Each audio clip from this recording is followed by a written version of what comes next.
It was a perfect Saturday afternoon in Sunny Hills. Sunny Hills is a quiet little neighborhood where everyone knew everyone, or at least, that's what we all thought. My name is Jake. I'm just a regular guy, nothing special, just someone who likes to have fun with his friends. For months, I'd been saving up my money, every dollar, every dime, just so I could throw the best pool party ever. And let me tell you, it was going to be awesome. Picture this: loud music pumping through the air, kids splashing and laughing in the cool blue water, and burgers sizzling on the grill, sending that yummy smell all around. My buddies were there, their families too, and we were all having the time of our lives. The sun was shining, the sky was clear, and everything felt perfect. I'd been planning this party forever. I wanted it to be a day no one would forget. I saved up from my job at the hardware store, carrying heavy boxes, helping customers find nails and screws, all that stuff, just so I could buy the food, the drinks, and even some fun pool toys. I got floaties shaped like flamingos and dolphins, and I even rented a big speaker so the music would be loud enough for everyone to hear. My backyard isn't huge, but it's got a nice pool, and I made sure it was clean and ready. I scrubbed the sides, checked the water, and set up chairs all around. My friends brought their kids, their wives, their husbands. Everyone was there, smiling and happy. It was like a big family party, and I was so proud. The kids were the best part. They were running around in their swimsuits, jumping into the pool with big cannonballs that sent water splashing everywhere. Some of them were little, maybe 4 or 5 years old, giggling as they paddled with their floaties. Others were older, like 10 or 11, doing flips off the diving board I'd set up. Their parents were chilling out, eating hot dogs and burgers, sipping lemonade, and chatting about whatever grown ups talk about. My best friend Mike was there too. He's a big guy with a loud laugh, and he kept saying, "Jake, this is the best party ever." I'd just grin and flip another burger, feeling like the king of the day. But not everyone was happy. Across the street, there was someone watching us. Someone who didn't like the noise, the fun, or maybe even me. That someone was Linda Harper. Now, let me tell you about Linda. She wasn't just any neighbor. Oh no. Linda was the HOA queen.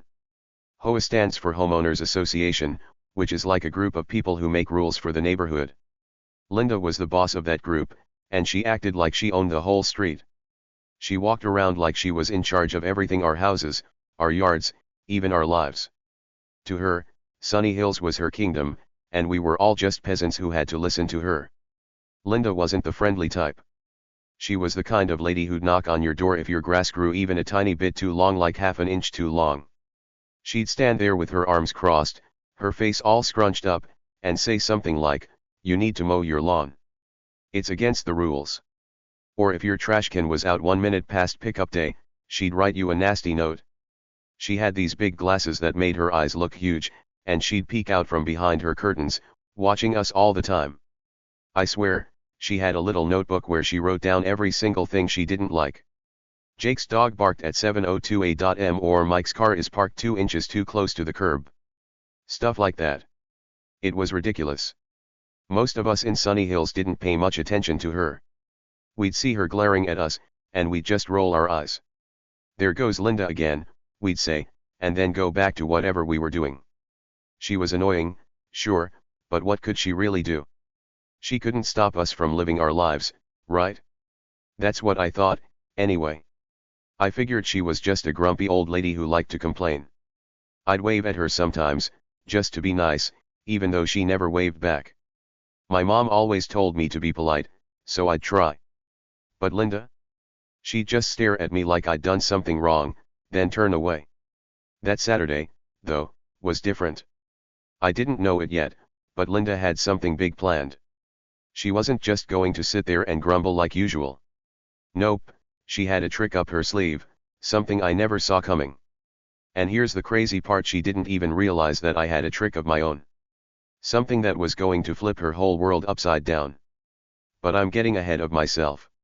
Let's go back to that perfect afternoon, when the sun was high, the pool was full, and everything seemed just right. The party started around noon. I'd been up since early morning, getting everything ready. I dragged the grill out from the garage, hooked up the speaker, and filled a big cooler with ice and drink soda for the kids, lemonade for everyone, and some cold water bottles too. My buddy Mike showed up first, his wife Sarah and their 2 boys trailing behind him. "Jake, you're a legend for this," he said, clapping me on the back.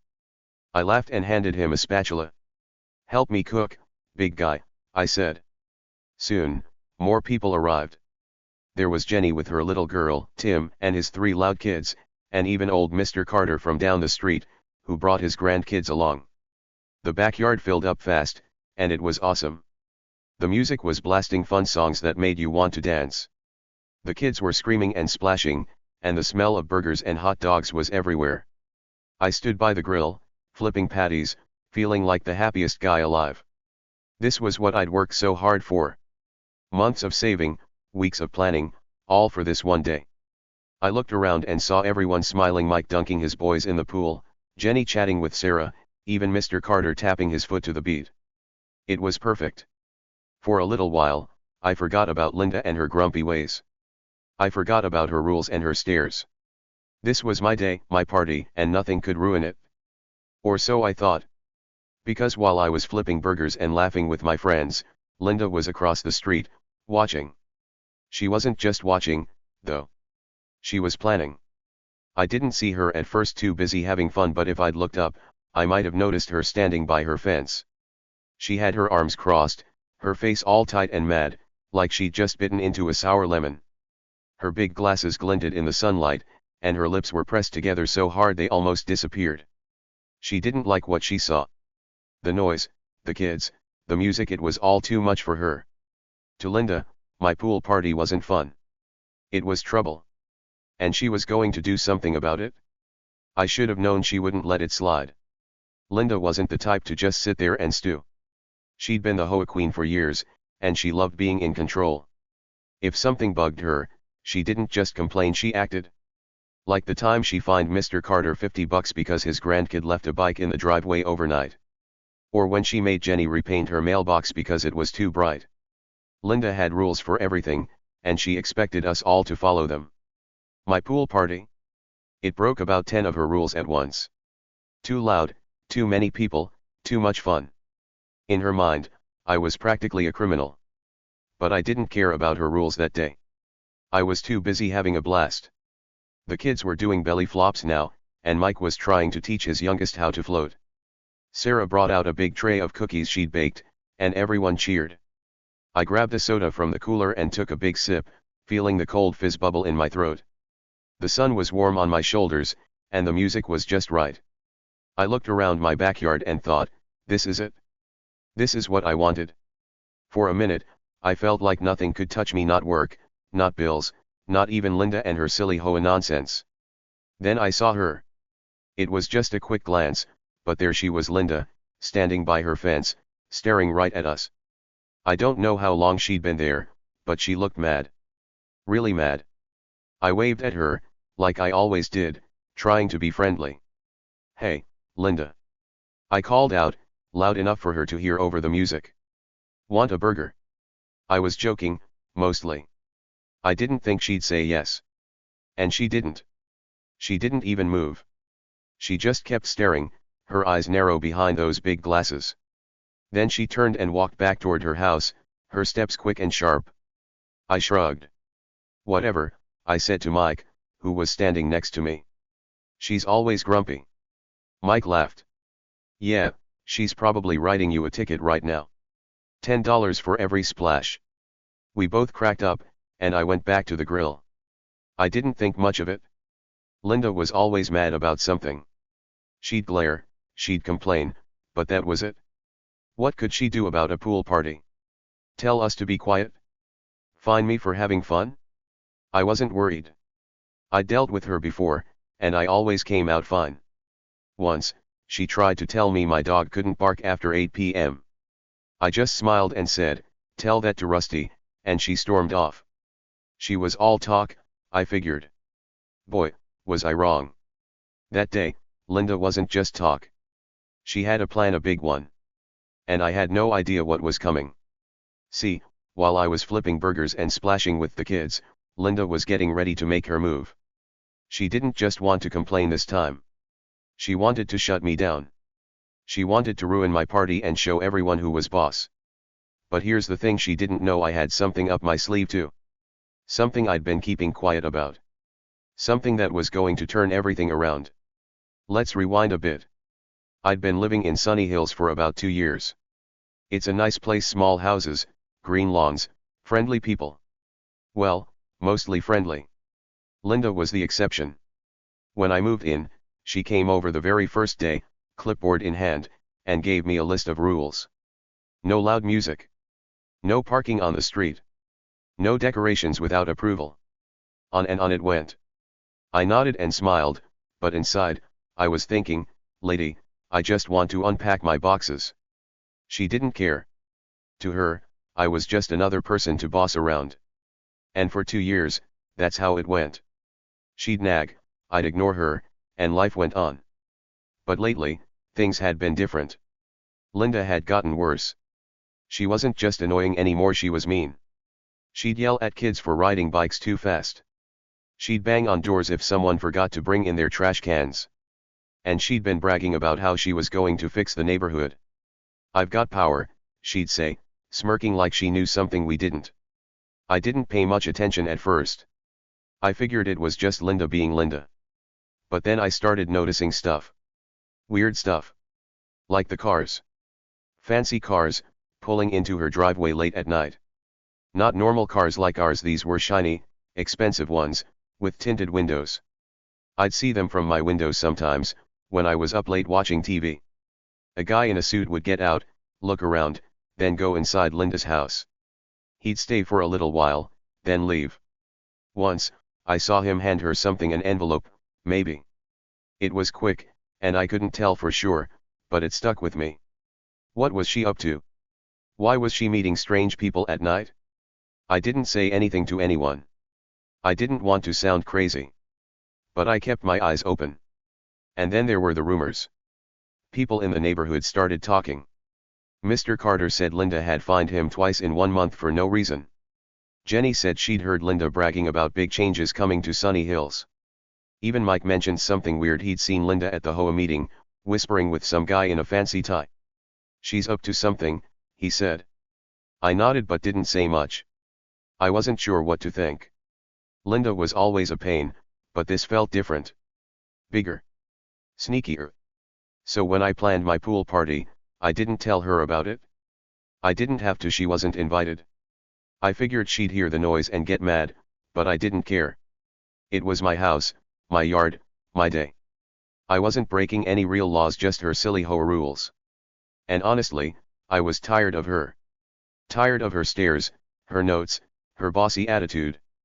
This party was for me and my friends, not for Linda Harper. Let her grumble all she wanted. I wasn't going to let her ruin it. That's what I told myself, anyway. As I stood there by the grill, watching the kids play and the burgers cook, I felt good. Really good. The sun was warm, the music was loud, and everyone was happy. Linda could glare all she wanted, I wasn't scared of her. What's the worst she could do? Yell at me? Write me a fine? I dealt with that before. I wasn't worried. Not one bit. But I should have been. Because Linda wasn't just glaring that day. She wasn't just writing notes or muttering under her breath. She was doing something way bigger. Something I never expected. And while I was laughing with Mike and flipping burgers, she was setting her plan in motion. A plan that was about to crash my party in a way I couldn't imagine. But here's the best part, she had no clue that I had a plan too. A secret I'd been keeping. Something that was going to turn her whole world upside down. And that, my friends, is where the story really starts. That perfect Saturday afternoon in Sunny Hills, with the sun shining and the pool sparkling, was just the beginning. Linda thought she was the queen, the one in charge. She thought she could stop my party and show everyone who ruled the block. But she didn't know what I knew. She didn't see what was coming. And when it hit her, oh man, it was going to be good. So stick with me, because this is only the start. That pool party? It's about to get wild. Linda's about to make her move, and I'm about to make mine. Who's going to win? Who's going to lose? You'll have to keep reading to find out. But trust me, it's going to be a day no one in Sunny Hills will ever forget. The party was going strong, really strong. Everyone was having so much fun. The music was loud, the kids were splashing in the pool, and the burgers on the grill smelled so good. I was standing there, flipping the meat, smiling at how awesome everything was. My backyard was full of people, my buddies, their kids, their wives, everyone laughing and talking. It was the best day ever, and I felt like nothing could go wrong. But then, I looked up. And that's when I saw her, Linda. Linda was peeking over her fence. Her house is right across the street from mine, and she's got this tall wooden fence around her yard. But there she was, her head popping up just enough so I could see her face. Her lips were squeezed together super tight, like she'd just sucked on a sour lemon. Her big glasses made her eyes look huge, and she was staring right at us. Not at me, exactly, but at the whole party. She didn't look happy. Not one bit. I could tell she hated everything, the noise, the kids, the music, all of it. I tried to be nice. I always try to be nice, even to Linda, because my mom taught me that's the right thing to do. So I waved at her. I lifted my hand, gave her a big smile, and said, "Hey, Linda," loud enough so she'd hear me over the music. I even thought about asking her if she wanted a burger again, just to be funny. But she didn't wave back. She didn't smile. She didn't even move her head. She just kept staring, her face all mad and grumpy. Then, quick as a flash, she pulled out her phone. She held it up with both hands and started typing super fast, her fingers moving like crazy. I could see her thumbs tapping away, and I knew she wasn't sending a friendly text. I shrugged it off at first. She's probably just whining to her HOA friends, I said to myself. Linda was always complaining to somebody. She had this group of buddies in the homeowners association, people who liked rules just as much as she did. I figured she was texting them something like, "Jake's party is too loud," or "there are too many kids in his yard." It was the same old thing she always did. She'd grumble, she'd tattle, but nothing ever really happened. So I turned back to the grill, flipped another burger, and tried to forget about her. The party was too good to let Linda ruin it. But then, about 20 minutes later, I heard something. It wasn't the music. It wasn't the kids yelling or the water splashing. It was a different sound, a loud, scary sound. Sirens. Yup, sirens, wailing and blaring, getting closer and closer. I froze. My spatula stopped in mid-air, a burger still sizzling below it. I looked around, and everyone else heard it too. The kids stopped swimming for a second, their heads popping up out of the water.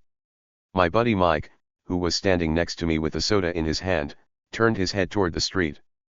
The sirens were loud now, so loud they drowned out the music. They were coming our way. Mike nudged me with his elbow and grinned.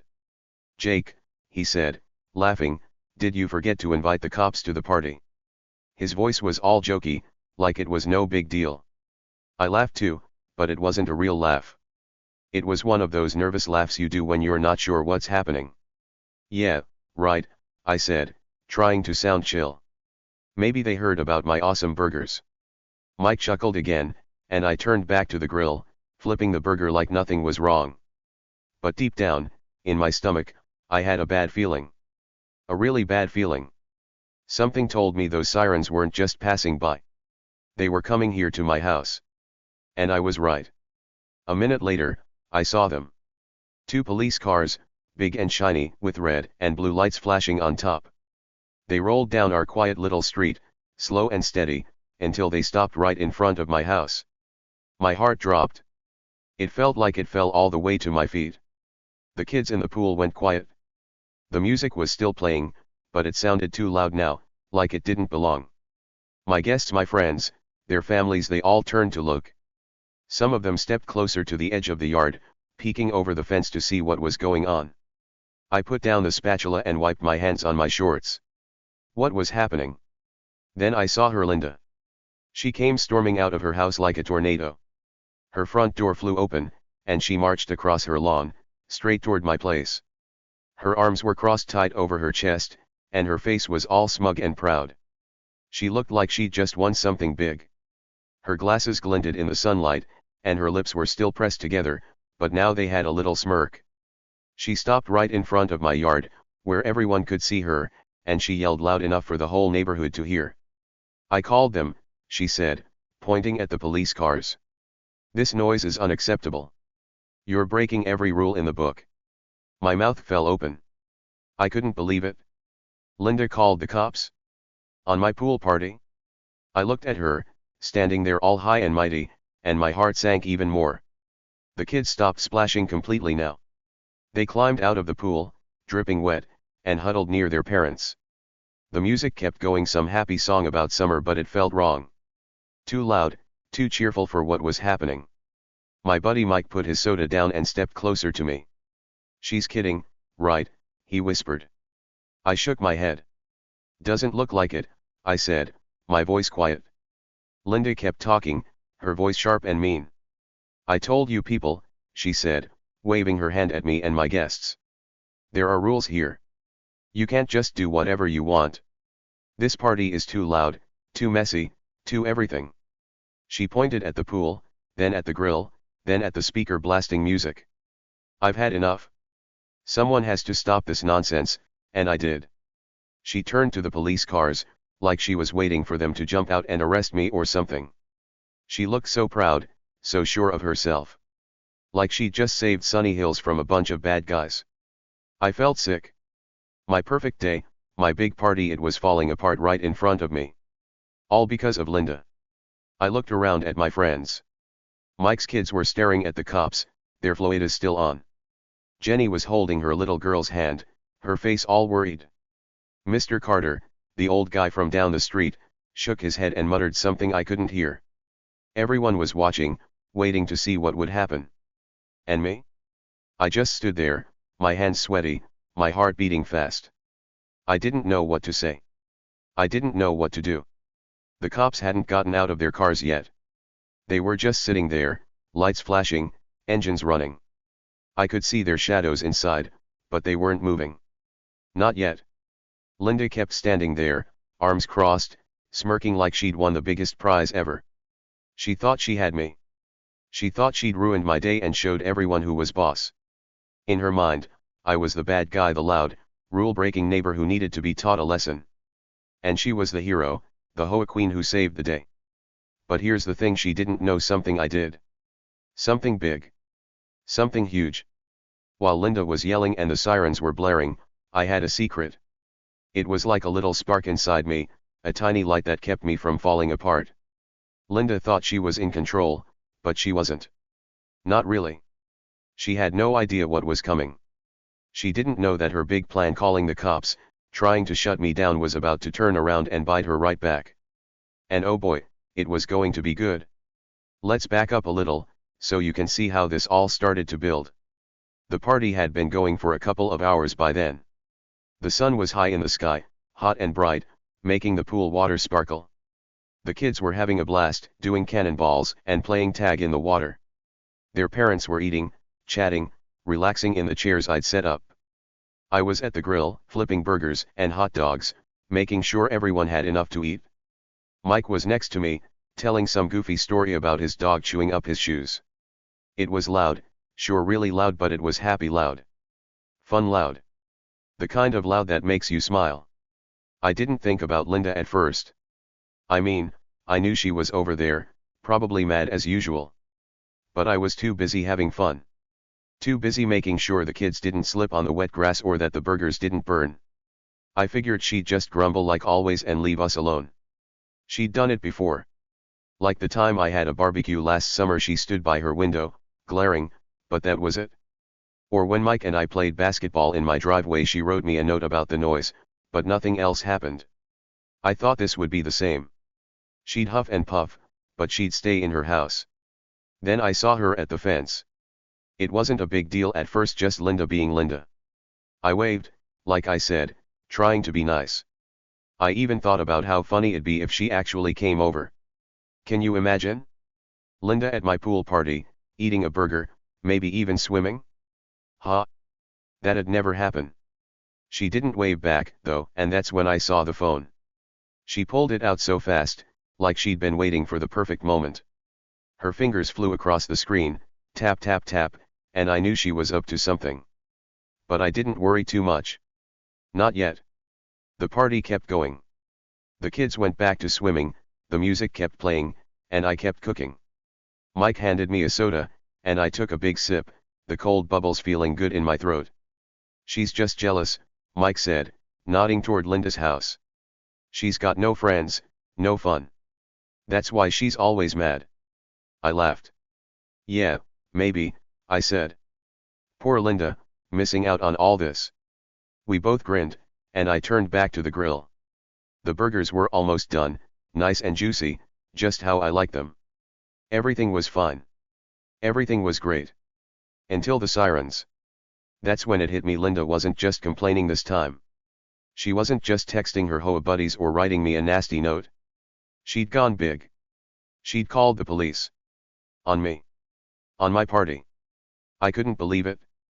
I mean, I knew she was strict, but this was crazy. Who calls the cops over a pool party? It's not like we were robbing a bank or starting a fire. We were just having fun, kids, burgers, music. That's it. But to Linda, it was a crime. A big, loud, splashy crime. When those police cars pulled up, I felt like the air got sucked out of my chest. My hands got all shaky, and I put the spatula down. Mike stopped laughing. The kids climbed out of the pool, their little faces confused. Why are the cops here, Daddy? One of them asked Mike. He didn't answer, just looked at me, his eyes wide. Jenny pulled her daughter closer, and Mr. Carter stood up from his chair, leaning on his cane. Everyone was watching, waiting. And there was Linda, marching over, yelling about rules and noise, acting like she'd caught me doing something awful. I wanted to say something. I wanted to yell back, "It's just a party, Linda. Chill out." But I didn't. My throat felt tight, and my words wouldn't come. I just stood there, staring at her, then at the police cars, then back at her. She was so sure of herself, so smug. She thought she'd won. She thought the cops were going to come over, tell us all to stop, maybe even fine me or something. In her head, she was the queen of Sunny Hills, and I was the bad guy who needed to be punished. But she didn't know. She didn't have a clue. While she was yelling and pointing, I had that secret burning inside me. Something I'd been keeping quiet about. Something I'd seen, something I'd heard, something I'd figured out. Linda thought she was smart, calling the cops like that. She thought she was going to ruin my day and show everyone who's boss. But she didn't see the whole picture. She didn't know what I knew. And that secret? It was about to change everything. See, I'd been watching Linda too. Not the way she watched us, creepy and nosy, but just keeping an eye out. For weeks, maybe months, I'd noticed things. Weird things. Like those fancy cars showing up at her house late at night. Like the guy in the suit handing her an envelope. Like the rumors going around Mr. Carter saying she'd find him for no reason, Jenny hearing her brag about big plans. I didn't say much about it. I didn't want to start trouble. But I kept it all in my head, like puzzle pieces I was saving for later. And now, with the sirens blaring and Linda yelling, those pieces were starting to fit together. She thought she had the upper hand. She thought she was going to shut me down and walk away the winner. But she didn't know I'd talked to someone. She didn't know I'd made a call of my own, not today, but a few days ago. She didn't know the cops weren't just here because of her. They were here because of something else, something bigger. Something about her. So yeah, my heart was sinking. The party was going quiet. Linda was standing there, all proud and mean. But deep down, I had that spark. That little bit of hope. Because this wasn't over. Not even close. Linda's big move calling the cops was about to backfire. And when it did, she'd be the one in trouble, not me. She didn't see it coming, but I did. And that's what kept me going, even as the sirens screamed and the lights flashed. Stick around, because this is where it gets good. Linda thought she was the queen, but her crown was about to fall. And me? I was ready to watch it happen. Rising action and small revelations. The police cars were parked right in front of my house. Their lights were flashing red and blue, making everything look kind of spooky, even though it was still daytime. The sirens had stopped, but my ears were still ringing from how loud they'd been. I took a deep breath and walked over to the cops. My flip-flops slapped against the ground, and my heart was beating fast. I didn't know what was going to happen, but I had to say something. I had to tell them this wasn't a big deal. Officers, I said, trying to keep my voice steady, it's just a pool party. We're not hurting anyone. I pointed back at my yard, where the kids were standing by the pool, dripping wet, and my friends were holding burgers and sodas, looking confused. It's just music and swimming and food. That's all. I wanted them to understand. I wasn't a bad guy. I was just a regular guy throwing a fun party for my friends. The first cop stepped out of the car. He was tall, really tall, with a serious face. He had short brown hair and a badge that shone in the sun. He looked at me, his eyes all calm and steady, and he held up one hand, like he was telling me to stop talking. "We'll get to that, sir," he said. His voice was deep and slow, like he wasn't in a hurry. "But first, we need to speak with Linda Harper." He turned his head toward Linda, who was still standing there across the street, her arms crossed and her face all proud. I blinked. Wait, what? Did he just say Linda? My brain felt like it hit a wall. I looked at the cop, then at Linda, then back at the cop. Linda's smug grin, the one she'd had since she came storming out of her house, disappeared fast. It was like ice cream melting in the hot sun, gone in a flash. Her mouth opened a little, and her big glasses slid down her nose. "Me," she squeaked. Her voice was high and shaky, not loud and bossy like before. "I'm the one who called you." She pointed at herself, then at the cops, like she couldn't believe what she was hearing. The second cop got out of the other car. She was shorter than the tall guy, with dark hair pulled back in a tight ponytail. Her eyes were sharp, like she could see right through you. She nodded at Linda, her face serious but not mean. "Yes, ma'am," she said. "We got your call. But we were already on our way here for something else." She said it so casually, like it was no big deal, but those words made everything change. The crowd went quiet. Really quiet. My guests, my buddies, their kids, their wives, they'd been whispering and murmuring before, but now they stopped. You could hear the music still playing in my backyard, some happy song about the beach, but it sounded far away now.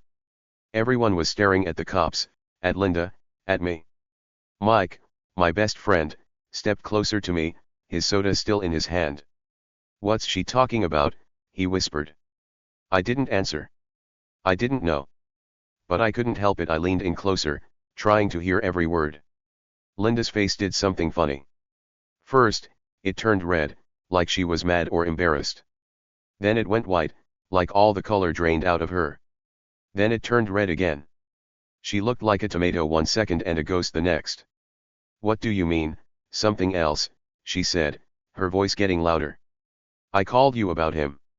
She pointed at me, her finger shaking a little. "He's the problem. His party is too loud. It's against the rules." She kept going, her words tumbling out fast, like she was trying to make the cops listen to her instead of whatever they were talking about. But the cops didn't budge. The tall guy just stood there, his hands still up, watching her. The lady cop crossed her arms and tilted her head, like she was waiting for Linda to finish. I could tell they weren't here just for my party. Something else was going on, something big. And Linda didn't like it? Not one bit. Her smug look was gone now, and she was starting to look nervous. Really nervous. I didn't know what to think. My head was spinning.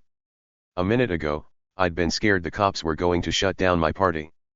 I'd pictured them telling everyone to go home, maybe even giving me a ticket or something. Linda had called them, after all she'd said it herself. But now it sounded like they weren't here for me. They were here for her. And that made no sense. Linda was the HOA queen, the one who loved rules, the one who called the cops on other people. Why would they want to talk to her?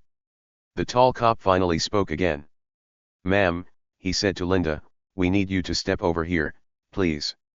He pointed to the side of the street, away from my yard. Linda didn't move at first. She just stared at him, her mouth opening and closing like a fish. "This is ridiculous," she finally said, throwing her hands up. "I'm the one who's helping you. I'm the good neighbor here." But the lady cop shook her head. "Please, ma'am," she said. "We need to talk." That's when I started to figure it out. Something was up, something weird. Linda thought she was in charge, but the cops weren't acting like she was. They weren't rushing over to me, yelling about noise or rules. They were focused on her. And the way they said something else, it made my stomach flip. Not in a bad way this time, but in a curious way. What did they mean? What was going on? See, I'd been hearing stuff about Linda for weeks. Little things, here and there, that didn't seem like much at first. People in the neighborhood, my friends, my neighbors, they'd been talking. Not loud talking, like shouting, but quiet talking, like whispers when you pass someone on the street. Stuff like how Linda had been bragging lately. She'd been saying things like, "I'm going to teach you all a lesson," or "I've got connections, you'll see." She'd say it with this sneaky smile, like she had a big secret. I heard it from Jenny once. She told me Linda said it at an HOA meeting, all proud and loud. And Mr. Carter, the old guy down the street, said she'd told him the same thing when she fined him for his grandkid's bike. I didn't think much of it back then. Linda was always talking big. She loved acting like she was the boss of everything. She'd flap her gums, yap, yap, yap about rules and how important she was. I figured it was just her being her usual annoying self. Like when she'd tell me my dog barked too much, or when she'd complain about Mike's car being parked too close to her house. She was always whining about something, so I didn't take her bragging seriously. Connections? I'd think. Yeah, right. She's just full of hot air. That's what I told myself. But then, things got weirder. Lately, I'd started noticing stuff I couldn't ignore. Like her driveway. Linda's house is right across from mine, so I can see it from my front window. Most days, it's empty, just her little red car sitting there. But for the past few weeks, I'd seen other cars. Fancy cars. Not regular ones like mine or Mike's beat-up truck. These were shiny, big cars with dark windows you couldn't see through. They'd show up at odd times, like late at night when I was up watching TV, or early in the morning before the sun was all the way up. I'd peek out my window and watch. A car would pull in, quiet and slow, and park right in her driveway. Then someone would get out, usually a guy, dressed nice, like in a suit or a fancy jacket. He'd look around, like he didn't want anyone to see him, and then he'd go to Linda's door. Sometimes he'd knock, sometimes she'd open it fast, like she was waiting. They'd talk for a minute, real quiet, and then he'd leave. It was always quick, 5 minutes, 10 minutes, never long. But it happened a bunch of times. I didn't count, but it was enough to make me wonder. And then, last night, I saw something even stranger. It was late, way past bedtime for most people. I was in my living room, flipping channels on the TV, when I heard a car outside. I got up and looked out the window, just curious. There it was, another fancy car, black this time, parked in Linda's driveway. A guy got out, tall and skinny, wearing a dark suit. He didn't go to the front door, though. He walked around to the back, sneaky-like, keeping his head down. I watched as Linda's back door opened, just a crack, and she stuck her head out. The guy said something I couldn't hear what, and then he handed her something. It looked like an envelope, a big one, all white and thick. She took it, nodded, and shut the door fast. The guy got back in his car and drove off, like he'd never been there. I stood there by the window, my mouth open. What was that? Why was some guy giving Linda an envelope in the middle of the night? What was in it? Money. Papers. Something secret? My brain was buzzing with questions, but I didn't have answers. I thought about telling Mike or Jenny, but I didn't. I didn't want to sound crazy. Maybe it was nothing. Maybe she was just getting mail late or something. That's what I told myself. But deep down, I didn't believe it. It felt wrong. Sneaky. Like Linda was up to something she didn't want anyone to know about. So when she called the cops on my party, I didn't say anything about it. I didn't run over and yell, "Hey, Linda's the weird one, not me." I kept it to myself. I figured I'd let her do whatever she was going to do. Let her make her move. Let her dig her own hole. And boy, was she digging now. Standing there, yelling at the cops, acting like she was the boss. She had no idea what was coming. She didn't know I'd seen things. She didn't know I'd heard things. She didn't know I was starting to put it all together. Back to the party right then, With the cops standing there and Linda freaking out, it was getting good. The tall cop took a step toward her, his face still serious. "Ma'am," he said again, "we need to talk to you. Now." Linda shook her head, her glasses wobbling. "This is a mistake," she said. "You're here for him." She pointed at me again, her finger jabbing the air. "He's the one breaking rules. Not me." But the lady cop didn't even look at me. She kept her sharp eyes on Linda. "We'll handle that later," she said. "Right now, it's about you." My guest started whispering again. Mike leaned over to me, his voice low. "Jake, what's happening? Why are they after Linda?" I shrugged, but I couldn't hide my grin. "I don't know," I said, "but I've got a feeling it's big." Jenny, who was standing nearby with her little girl, looked over at us. "Did she do something bad?" she asked. Her daughter tugged her hand, whispering, "Is Linda in trouble?" I didn't answer, but I was starting to think, yeah, maybe she was. Linda kept arguing. "This is nonsense," she shouted. "I'm the president of the HOA. I keep this neighborhood safe. You should be thanking me." She was waving her arms now, her face redder than ever. But the cops weren't impressed. The tall guy took another step closer, and the lady cop pulled out a little notebook from her pocket. She flipped it open and started reading something, but I couldn't hear what. Linda's eyes got wide, and she took a step back. "What are you talking about?" she said, her voice cracking. I couldn't help it, I moved closer. Not too close, just enough to hear better. My flip-flops squeaked on the grass, and Mike followed me. The kids were still by the pool, watching with big eyes, and the parents were all huddled together, whispering. The music was still playing some goofy song about dancing, but no one cared about it anymore. Everyone wanted to know what was going on with Linda. See, I'd been watching her for a while. Not on purpose, not like a spy or anything, but just because she was right there, across the street. I'd seen those cars, that envelope, those sneaky little moments. And I'd heard the rumors, Linda bragging, Linda acting like she was untouchable. I didn't say anything then. I didn't want to stir up trouble. But now it felt like all those little things were adding up. Like pieces of a puzzle I didn't even know I was solving. The lady cop kept talking to Linda, her voice low but firm. I couldn't catch every word, but I heard bits. "Complaints and evidence, and we've been watching." Linda's face kept changing, mad, scared, mad again. She was shaking her head, saying, "No, no, no," over and over. The tall cop stood there, arms crossed, just watching her. And me? I stood there too, my heart pounding, my brain racing. What did they have on her? What had she done? I thought back to those cars again. Those late-night visits. That envelope. I thought about how Linda had been acting lately, meaner than usual, bougier than ever. Like the time she yelled at Mr. Carter's grandkid for riding his bike on the sidewalk. Or when she told Jenny her flowers were too bright and against the rules. She'd been picking fights, throwing her weight around, acting like she owned us all. And now the cops were here, saying they were already coming for her before she even called them. It hit me then. Maybe Linda wasn't as smart as she thought. Maybe all that bragging, all those connections, weren't what she said they were. Maybe she'd gotten herself into something messy, something bad. And calling the cops on me? That might have been the dumbest thing she'd ever done. Because now they were here, and they weren't looking at me. They were looking at her. The hole she was digging, it was getting deeper. Every word she said to the cops, every time she pointed at me, she was making it worse.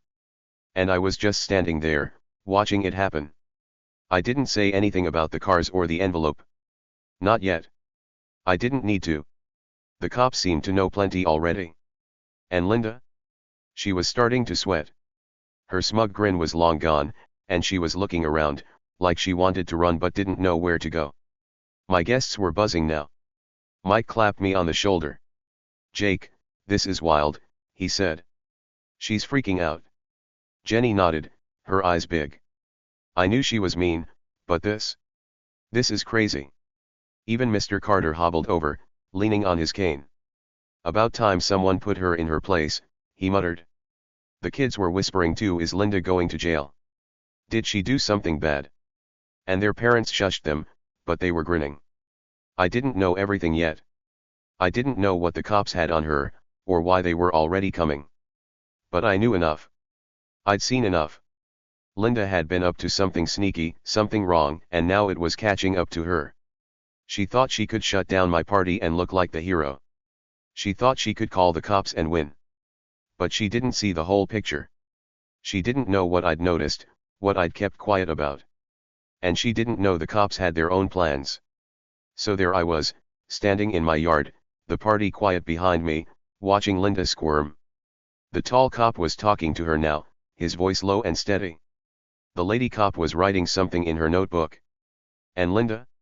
She was digging that hole deeper and deeper, with every word she said. She had no idea what was coming next. But I did. Well, sort of. I had a feeling, a big, exciting feeling that this was about to get even better. Stick with me, because this story's heating up. Linda's in hot water, and it's only getting hotter. What's she done? Why were the cops already coming? You'll find out soon. But for now, let's just say she's not the queen she thinks she is. The lady cop stood there, holding a clipboard in her hands. She flipped a page and started reading, her voice clear and loud so everyone could hear. Linda Harper, she said, looking right at Linda, you're under investigation. Linda's eyes got big behind her glasses, but the cop kept going. It's for misuse of HOA funds and falsifying reports. That means we think you took money that wasn't yours and lied about stuff. We've got complaints from half the neighborhood, tons of people saying you did bad things. And we have proof you've been pocketing dues for your own little projects. I blinked. Wait, what? My brain felt like it was spinning. Linda. Taking money? Lying? I looked at her, standing there across the street, and she didn't look so smug anymore. Her arms were still crossed, but her face was all shocked, like she couldn't believe what she was hearing. The tall cop stepped forward, his serious face even more serious now. He nodded at what the lady cop said and added his own words. And that call you just made, he said, pointing at Linda. It's not the first time you've wasted police resources with fake complaints. We've been watching you for a while. Linda's jaw dropped. Like, it literally fell open, and her mouth hung there like a fish out of water. My guests, my buddies, their kids, everyone in my backyard gasped all at once. It was a big "oh" sound that went through the air. I swear, you could have heard a pin drop right after that. The music was still playing, some happy tune about sunshine, but no one was listening to it. Everyone was frozen, staring at Linda and the cops. Even the kids by the pool stopped whispering and just watched, their wet hair dripping onto the grass. Then, chaos hit. Linda started yelling, her voice loud and high and crazy. This is outrageous, she shouted, throwing her hands up in the air. I'm the victim here. Me. Not him. She pointed at me, her finger shaking like she was mad enough to pop. He's the one breaking rules. He's the problem. His stupid party is too loud. I'm just trying to keep this neighborhood nice. She kept going, her words tumbling out fast, like she thought if she yelled enough, the cops would change their minds.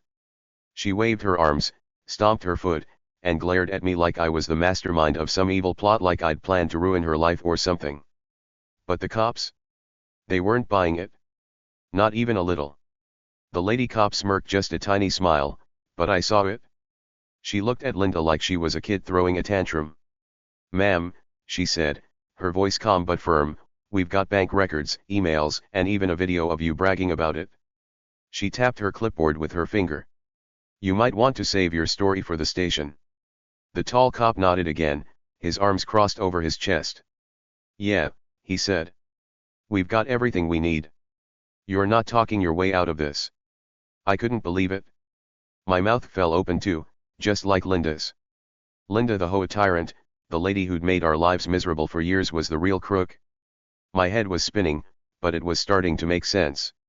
All those times she'd bossed us around, all those rules she'd made up, all those fines she'd slapped on us, had she been stealing the whole time? Taking our money? Using it for herself? I looked at her, standing there yelling, and I almost laughed. She thought she was so smart, so powerful. But now she was caught. And the best part? She'd called the cops on herself without even knowing it. She'd picked up her phone, dialed 911, and told them to come stop my party.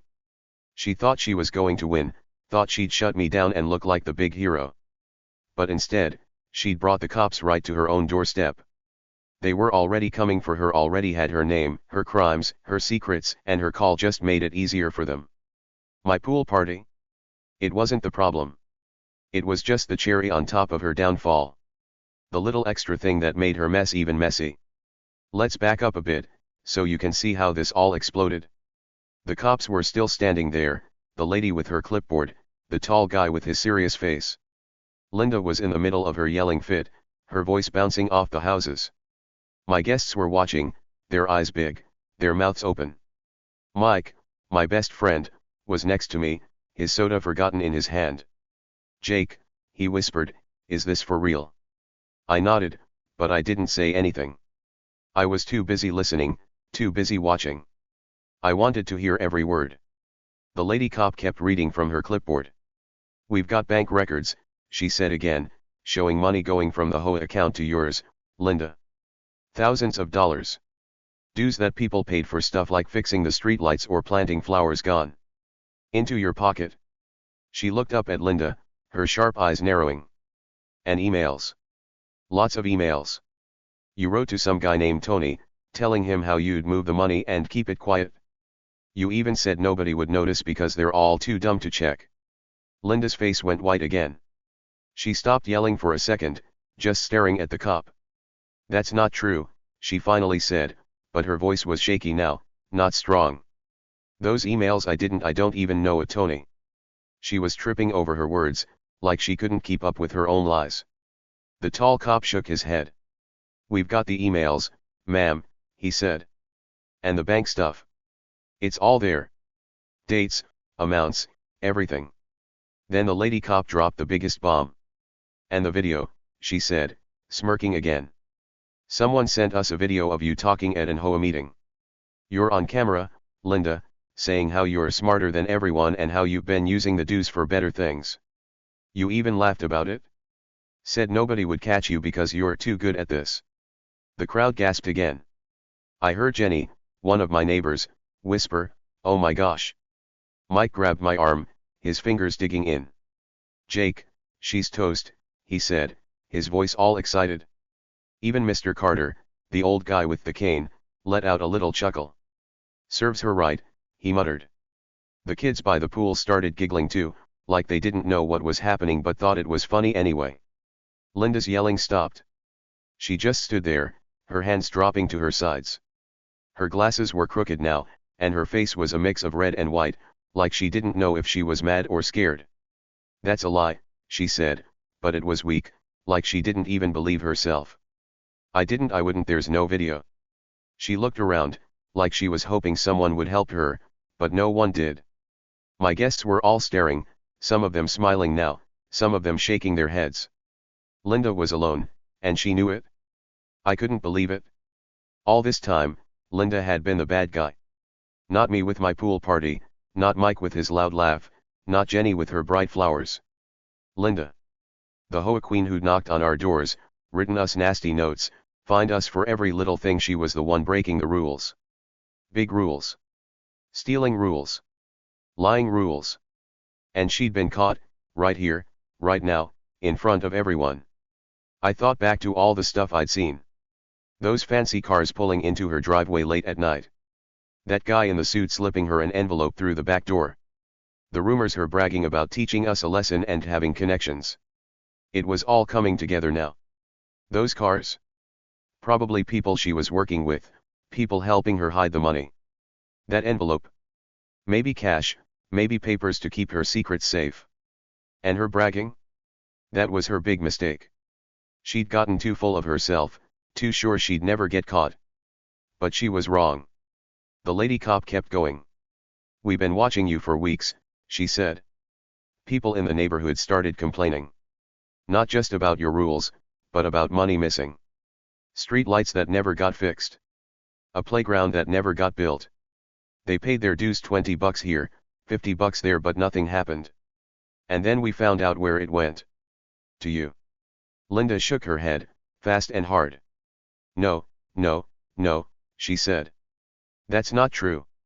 I'm the president. I make things better. You've got it all wrong.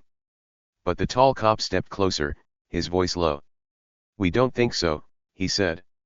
We've got proof. Lots of it. And that call you made today? Complaining about this party? It's just one more fake call. You've been calling us about nothing, noise, trash, bikes for months. Wasting our time. Trying to scare people. But this time, it backfired. Backfired? That word hit me like a splash of cold pool water. Linda's call, the one she thought would ruin my day, had ruined hers instead. She'd picked up her phone, dialed the cops, and said, "Come stop Jake's party." She thought she was so clever, so powerful. But the cops were already on their way, already looking for her, already holding all that proof. Her call just made it worse. It was like she'd handed them a big sign that said, "Here I am. Catch me." I started grinning. I couldn't help it. My heart was still pounding, but now it was excited pounding, not scared pounding. Linda, the lady who'd made us miserable, who'd fined us, yelled at us, bossed us around, was the real crook. And she'd dug her own hole. She'd called the cops, thinking she'd win, but she'd lost. Big time.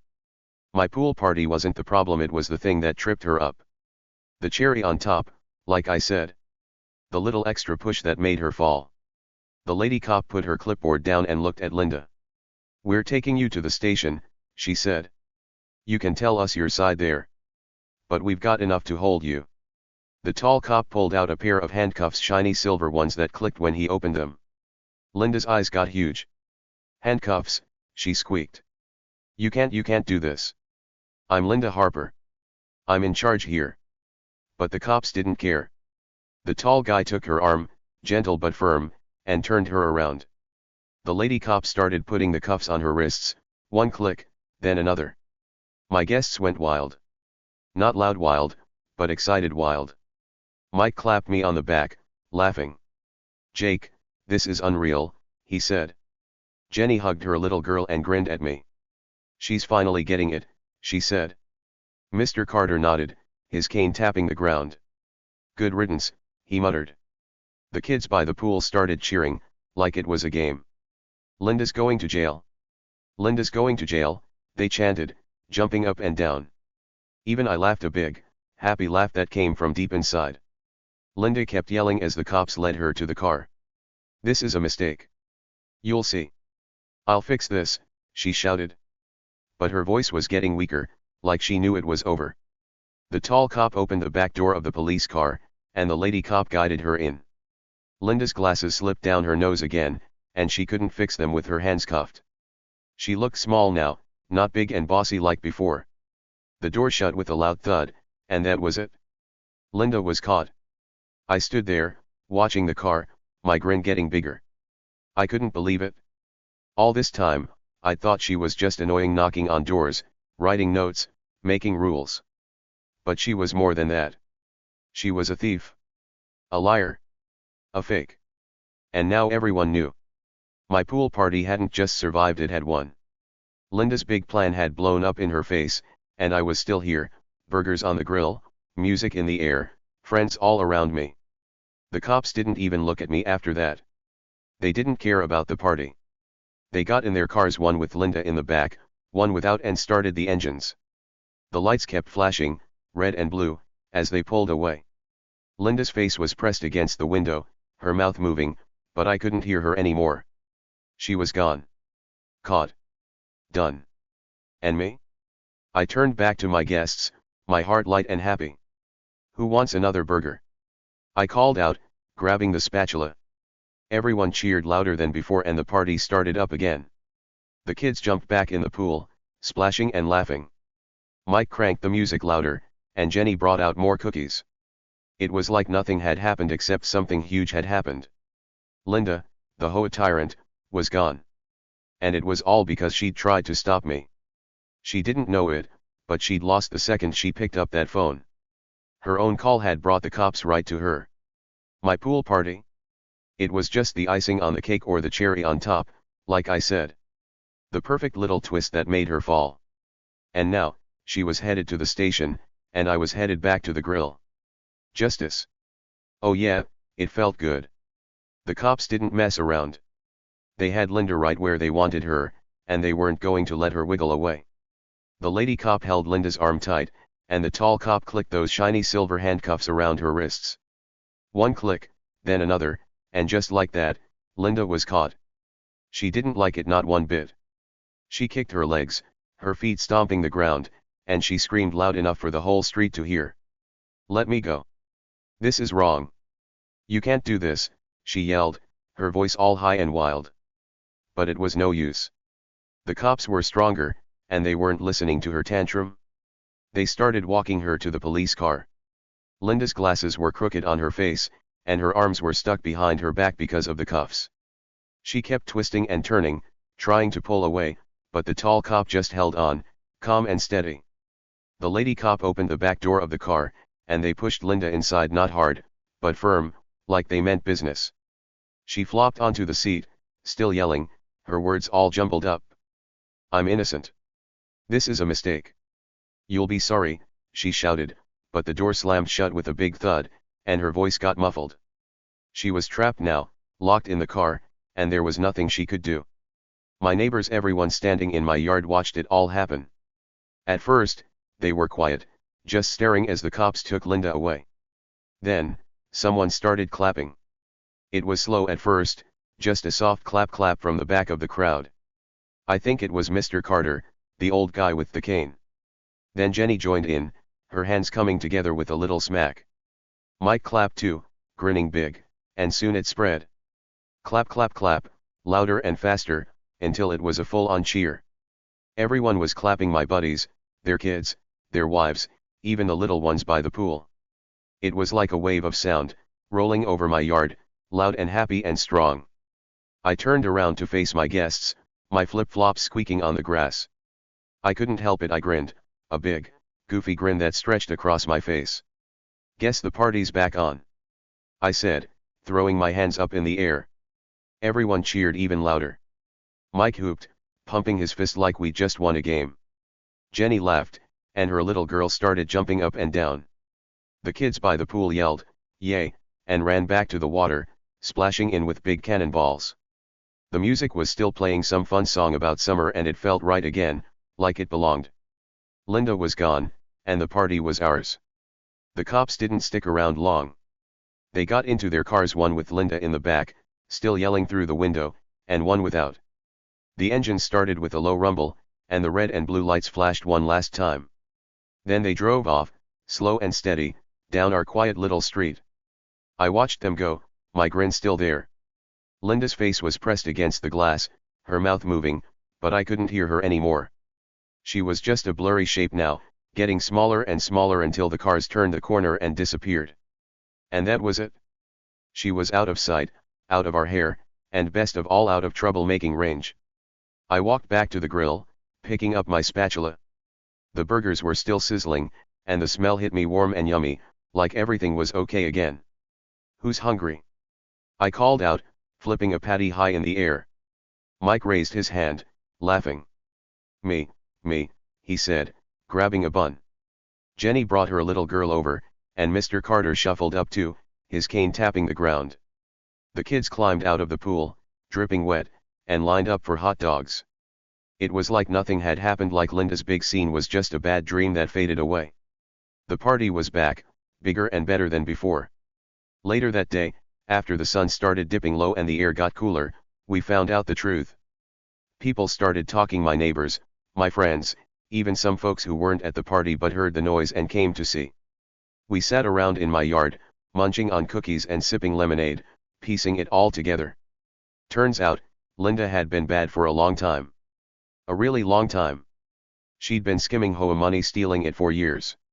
Not just a little bit, but thousands of dollars. Money we all paid, $20 here, $50 there, to fix stuff like streetlights and playgrounds. Money that was supposed to make Sunny Hills better. But it didn't. It went straight into Linda's bank account, stuffed away like a secret stash. She didn't stop there, either. She'd been faking noise complaints, making them up to bully people into paying extra fines.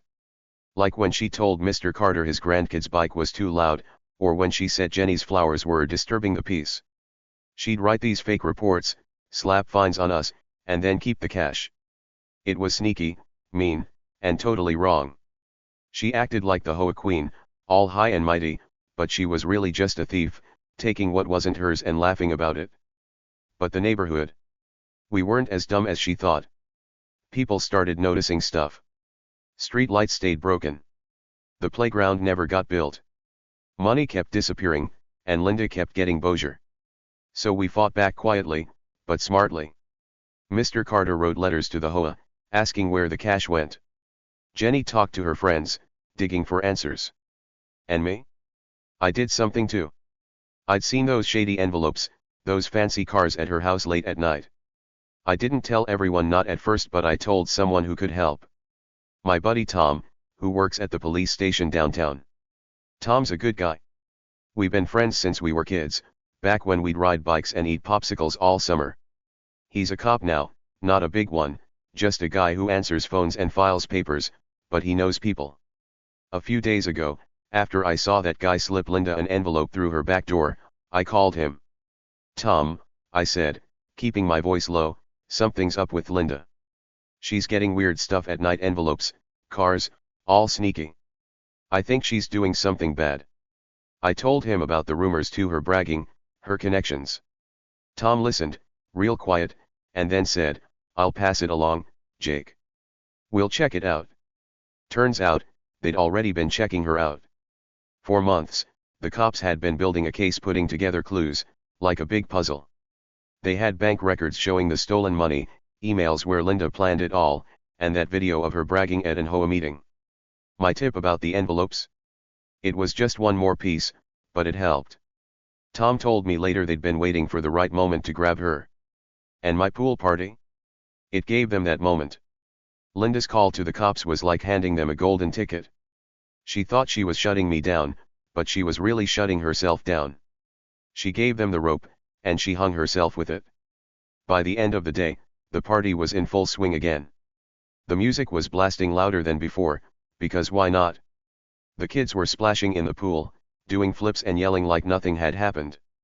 Mike turned the speaker up, and some of the grown ups even started dancing, laughing and spinning around. Jenny brought out a big plate of cookies, chocolate chip, my favorite, and passed them around. Mr. Carter sat in a chair, munching one, smiling bigger than I'd ever seen. Good day, he said, nodding at me. Real good day. Linda was gone. Not just gone to the station, but gone from our lives, at least for a while. The cops took her away, and we didn't have to deal with her yelling or her rules anymore. It felt like a big weight lifted off Sunny Hills. Like we could breathe again, laugh again, live again. The sun was setting now, painting the sky orange and pink, and my yard was full of happy noise, splashing, singing, chattering. I stood by the grill, flipping burgers, watching everyone have fun. It was perfect. Better than perfect. The next week, we did something big. We had a meeting, all the neighbors, everyone in Sunny Hills. Not an HOA meeting like Linda's, with her clipboard and her mean face, but a real one, at Mr. Carter's house. We sat in his living room, drinking lemonade, talking about what to do next. Linda was out, she wasn't president anymore, not after all this. So we picked someone new. Jenny volunteered. She's nice, fair, and she cares about us. I'll make sure the money goes where it's supposed to, she said, holding her little girl's hand. No more stealing. Just good stuff like fixing the playground. We all clapped, and just like that, she was our new HOA president. Me. I didn't want to be president. I just wanted my burgers and my pool and my friends. After the meeting, I went home, sat on my porch, and thought about everything. Linda had been a bully, a big, sneaky bully, but she'd lost. She'd tried to ruin my party, ruin my day, but she couldn't. Instead, she ruined herself. And us? We came out stronger. The neighborhood was ours again, not hers. We'd fought back, not with yelling or fighting, but with smarts and teamwork. And a little help from my buddy Tom. I kept flipping burgers that week, making extras for anyone who stopped by. Mike came over with his kids, Jenny brought her girl, and even Mr. Carter shuffled down the street for a hot dog. We'd sit in my yard, eat, and talk about how wild it all was. Can you believe it? Mike would say, shaking his head. Linda, a crook. Jenny would laugh. She thought she was so smart, but nope. And Mr. Carter would just nod, chewing slow. Justice, he'd say. That's what this is. And he was right. Justice tasted sweeter than the lemonade, sweeter than the cookies. It wasn't just that Linda got caught. It was that we won. We took back our neighborhood, our fun, our lives. My pool party didn't just survive, it turned into the day Sunny Hills got free. Linda's call to the cops was her big mistake, and my tip to Tom was the little push that made it happen. She'd been skimming, faking, bullying for years, but not anymore. She was gone, and we were still here, splashing and grilling and laughing. So that's how it ended, or maybe how it started. The music played, the kids swam, and the burgers sizzled. Linda was at the station, probably still yelling, but we didn't care. We had a new president, a new plan, and a new Sunny Hills. And me? I just kept flipping burgers, smiling big, feeling good. Justice wasn't just served, it was delicious. And I'd never forget how it tasted. So, there you have it, friends, a pool party that turned into a showdown nobody saw coming. It started with splashing kids, sizzling burgers, and loud music, just a regular fun day in my backyard. But then Linda, the HOA queen, tried to stop it all. She thought she was the boss, the one who could control everyone with her rules and her mean looks. She thought she could call the cops and shut me down, make herself look big and important. But she was wrong, super wrong. She didn't count on people standing up. She didn't think the truth would catch up to her. And wow, did it ever. Linda was loud and bossy, always yelling about grass being too long or trash cans being out too late. She acted like she owned Sunny Hills, like we all had to listen to her or else. But here's the thing, sometimes the loudest bullies are the ones hiding the most. Linda had secrets, big ones. She was taking money, lying about stuff, and pretending to be better than us. She thought no one would notice, thought she was too smart to get caught. But she wasn't. The quiet ones like me, like Mr. Carter, like Jenny, we were watching. We didn't yell back or make a big fuss. We just waited, and when the time was right, we brought the house down. Well, not really the house, but you know Linda's whole sneaky plan. It's funny when you think about it. Linda called the cops to ruin my day, but she ended up ruining her own. She handed them the rope, and they tied her up with it. All those years of being mean, stealing our money, making fake rules, it all crashed down in one afternoon. And my pool party? It kept going, stronger than ever. The kids splashed, the music played, and the burgers kept cooking. Linda thought she could stop the fun, but she couldn't. She thought she was the winner, but she lost big time. So what do you think, huh? Did Linda get what she deserved? I say yes. She was a bully, a sneaky one, and bullies don't win forever. Sooner or later, the truth comes out, and they fall. I want to hear what you think.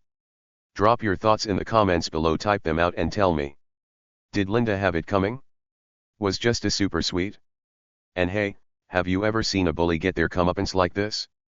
Maybe at school, or in your neighborhood, or somewhere else. Tell me your stories, I'm dying to read them. This whole thing makes me think about something big. Sometimes, the loud people, the ones who shout and point and act all tough, they're not as strong as they seem. They're hiding stuff, scared someone will find out. And the quiet ones, the ones who don't make a lot of noise, who just watch and wait, they're the real heroes. They don't need to yell. They don't need to show off. They just do what's right, and that's enough. Like me tipping off my buddy Tom about Linda's shady envelopes. I didn't tell everyone, didn't make a big deal. I just did it, quiet and simple, and it worked. That's a cool lesson, right? You don't have to be loud to be strong. You don't have to fight with fists or mean words. You can fight with smarts, with teamwork, with doing the right thing. Linda was loud, but she fell. We were quiet, and we won. It's like a secret power, the power of being good, of sticking together, of not letting bullies push you around. I think that's awesome. It makes me feel good, like we can all be heroes in our own way, even if we're not the loudest in the room. I love telling you the story. It was wild, wasn't it? A pool party turning into a big cop showdown, Linda getting caught, and Sunny Hills getting free. If you liked it too, give it a thumbs up, click that little button so I know. And subscribe for more stories like this. Hit that subscribe thingy, and you'll get to hear all the fun stuff I tell next. I've got more tales, crazy ones, happy ones, maybe even some silly ones. You won't want to miss them. Until next time, keep the music playing loud. Keep the burgers grilling hot. Splash in the pool, laugh with your friends, and don't let anyone stop your fun. Because you never know when justice might show up to the party, and when it does, it's the best guest of all. It sneaks in, quiet and strong, and makes everything right. Just like it did for us in Sunny Hills. So go have fun, be good, and watch out for those sneaky bullies, because the quiet ones might just bring them down. Thanks for sticking with me, friends. This story started with a party and ended with a bang. Linda thought she was the queen, but she forgot something big: bullies don't rule forever. People like us, the ones who love fun and fairness, we're the real winners. We stood up, we waited, and we watched her fall. And now we're free to grill, swim, and dance all we want. That's what justice looks like, and it feels so good. So let's keep it going. Tell me in the comments, did you cheer when Linda got cuffed? Did you laugh when her plan flopped? Have you ever seen a bully lose like that? I bet you have some great stories, and I can't wait to hear them. Type them up, send them my way, and let's talk. And don't forget thumbs up if you liked it, subscribe if you want more. I'll be back with another tale soon, so stick around. For now, I'm heading back to my grill. The burgers are calling, and the pool's still splashing. Linda's gone, justice is here, and Sunny Hills is ours again. Keep your music on, keep your friends close, and never let a bully stop your party. Because sometimes, just sometimes, the quiet ones win, and when they do, it's the best win of all. See you next time, buddies. Stay awesome.